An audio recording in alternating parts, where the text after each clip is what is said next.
Hey guys, so somebody asked me a question. How do you get your documents on Google Classroom to be editable? How do the kids actually put their answers in there and send them back to you if it's a worksheet?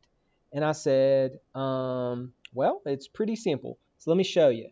I'm going to show you what I do. I don't know if this is what everybody does. This is just what I do to get students to be able to edit their worksheets and send them back to me. And for the most part, it's pretty simple if you know a couple of tricks.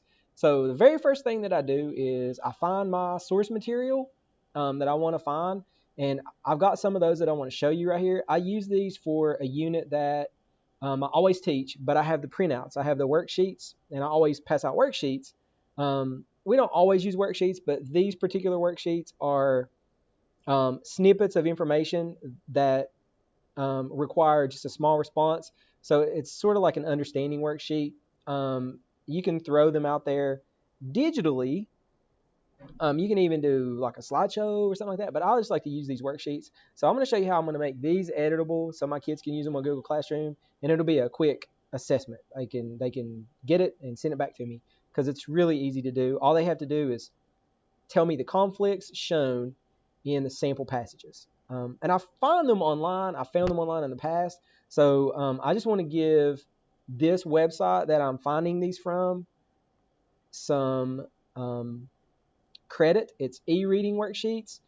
These are great because when you go down to print them or go down to save them, you can get a Word document. You can print a PDF. And then there's multiple sources that you could go to for these. So everything's kind of already there, but I like these worksheets. These are types of conflict worksheets, and they go along with the lesson that I teach. It's actually what I'm on right now. If you want to take a look, we're talking about conflict. I made a Google slide presentation, but that's beside the point. So what am I going to do with that? That's what you want to know, right? So here we go. I just take my worksheet that I find on the internet or print off from a workbook that I have. I'll scan it, make a PDF document or a JPEG, and that's pretty much where this goes. You can do documents, JPEGs. Here's the deal, though. It's usually probably easier to work with a JPEG because once I save this, a couple of things are going to happen on the program that we use to put them in to Google Classroom. So the very first thing that I want to do is I want to go to Google Slides and I want to start a blank presentation. That's your first step. Well, that's, after you find your source material. So I just click blank presentation and it pulls up my slideshow, my slide deck. You want to get rid of all this added text boxes and things like that. And you also want to manipulate the size of your template. So we'll do that. But first, let's delete this. And we'll delete this.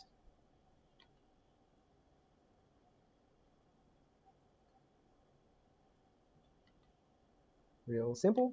Okay, so I'm working with blank slides now. I don't really want a template. But I want to change the orientation of my slides.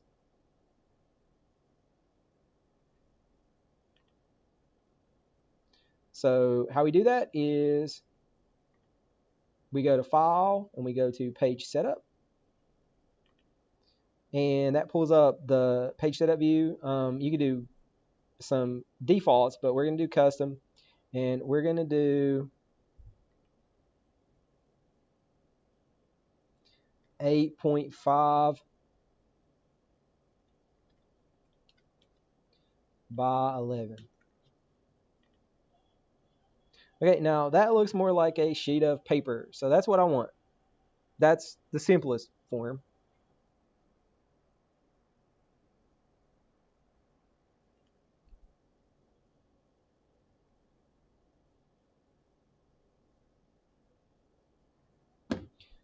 Next step, what you're going to do is you're going to find your source material. Okay, so I have a couple different source materials that I want to use, but I want to show you how you can play around with them to get them how you want them to be so that you can do this step. All right, so first and foremost, when you go to your source material, it's going to look a couple of different ways. Number one, it's either going to be in a JPEG format, which looks like this. This is saved as a JPEG, which is great. Or it could be a PDF document, okay, like this one.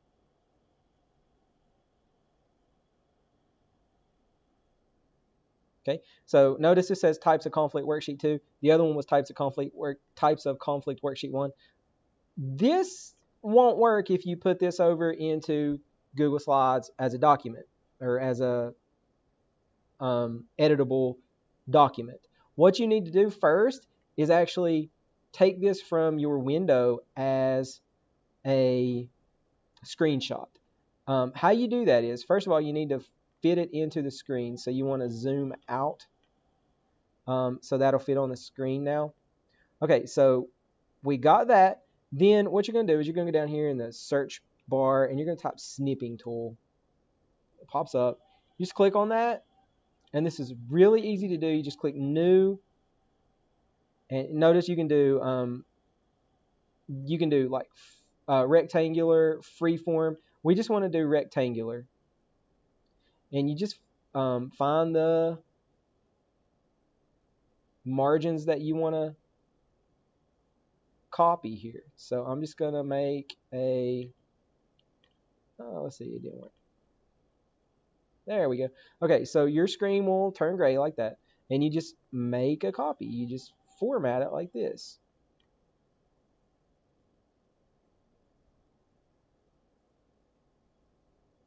I kind of like to keep some of the margin.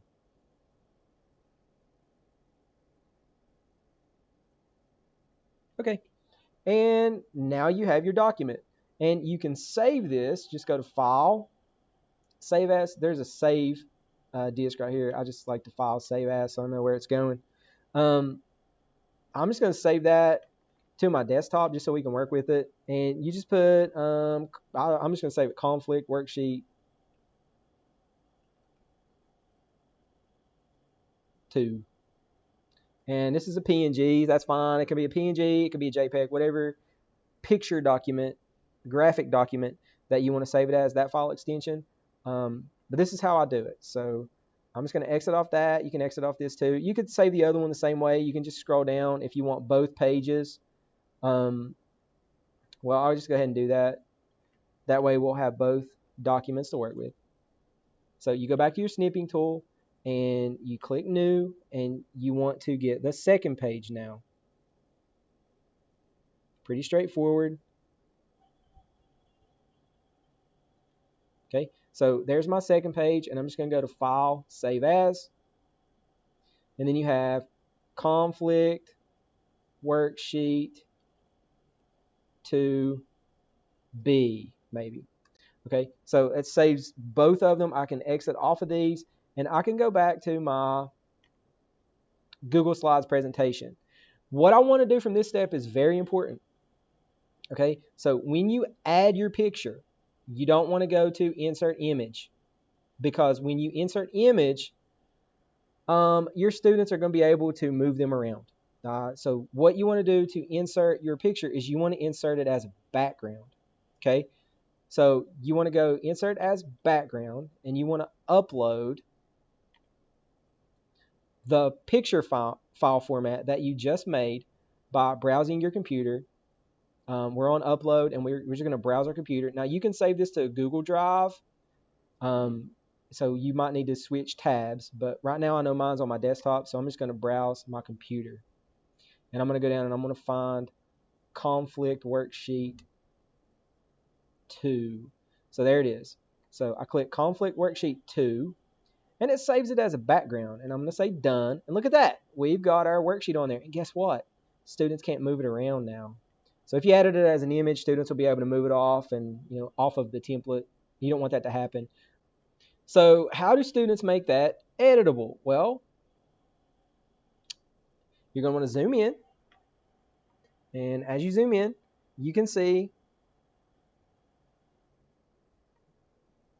that we have some places for students to type. Now, older students are probably going to know how to put text boxes in if you've already taught them that kind of thing.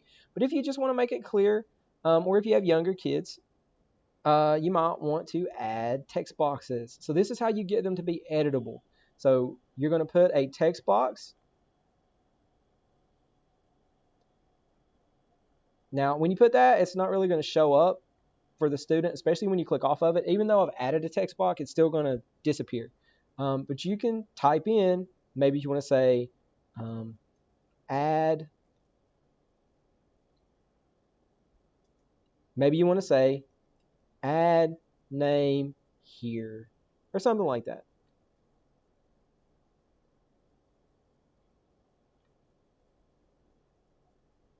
Pretty straightforward. And you can, format your text boxes however you want them. They move. Okay, so add name here. Then we click off that. Students know, oh, hey, I can click that and I can delete that and I can put my name and then it stays. Okay, so that's one thing that I do. I'll add a text box and I will always put something in there like click here. And you just do that for the entire worksheet. It's tedious, but for something small like this, it's not that big of a hassle, especially if it makes it easy for me to accept them and grade them. Because right now we're digital, so I need to send these out to students and they need to send them back to me, and they're all housed in one place. I don't have to worry about losing papers. I don't have to worry about them getting scrunched up. I don't have to worry about students losing them. They're all in one place. So taking the extra time to add these little text boxes actually is not that bad. So I'm just going to put a text box and I'm going to type in there. Click here. Now, to make it less tedious, what I can do is I can simply click on this and I can Control C. That's copy. I can go to the next spot and I can Control V. It just simply copies it for me. And if I do that multiple times, I don't have to keep making text boxes. I've already got it made. And all you just have to do is format them. So I'm adding a text box here, but this box is longer. So I want to make this text box fit. So I might do that. I might just stretch it. And you can stretch it the length of the box. So now they can type in the entire box. So again, let's zoom out. Okay, so this is something that I actually use every year. It's great that I can be able now to make it a digital resource because it's one of the resources that I've geared some PowerPoints toward. I actually have a PowerPoint that has these specific examples on it, and we can talk about the specific examples. So I can pull that up as well to discuss. So it's nice that I can use my other resources with this and still send this out to my students and expect to get it back. So that's the next step, though. You can see that it is now a completely editable document. I can edit this. You notice that all of the spaces that need information or answers, students can actually click on. They just need to highlight and fill in the blank. So it's now aligned to our digital learning or our virtual classroom. But how do you get it out to your students? So that's the next step. You don't click share. That's not what you want to do. If you share it, that would just be for them to get a copy of it. What you want to do is you want to go into your Google Classroom. And since I'm actually assigning this, I'm going to go into my Google Classroom and I'm just going to set it as an assignment, but I'm not going to unlock it just yet. So you just go in and click classwork and create assignment. And what you do is, let's say I want this to be 30 points, 2 points apiece. Okay, we'll say 30 points at 2 points apiece. So we'll say this is worth 30 points. Okay. I want to assign this to these particular students. The due date you can add. I'm not going to put a due date on there just yet. You can make a topic if you want to. The main point is you have to add a document from your Google Drive. I'm going to go back in and save this though. You want to save this so that you can do this step. You want this to be conflict worksheet 2. Okay, so and that's going to save in your Google Drive. So let's go back and see if we can't add that now. So add a file, or actually, let's add from Google Drive.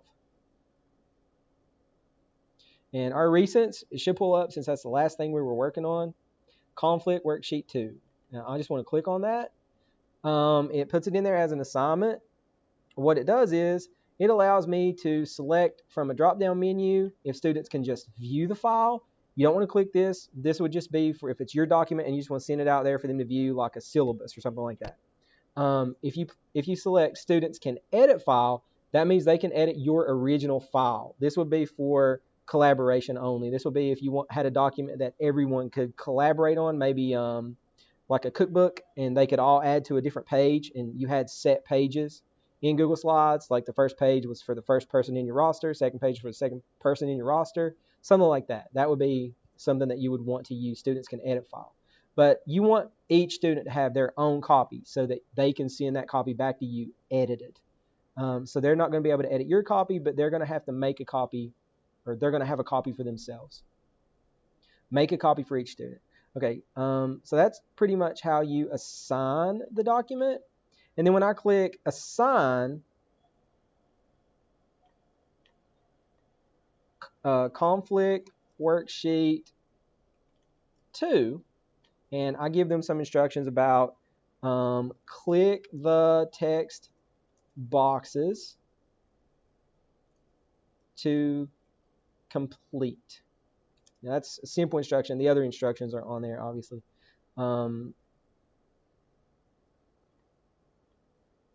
So that's how you do it. And then you just click assign or schedule. I'm going to schedule because I don't want this to open up just yet. I'm probably not going to have this open up until Monday or Tuesday.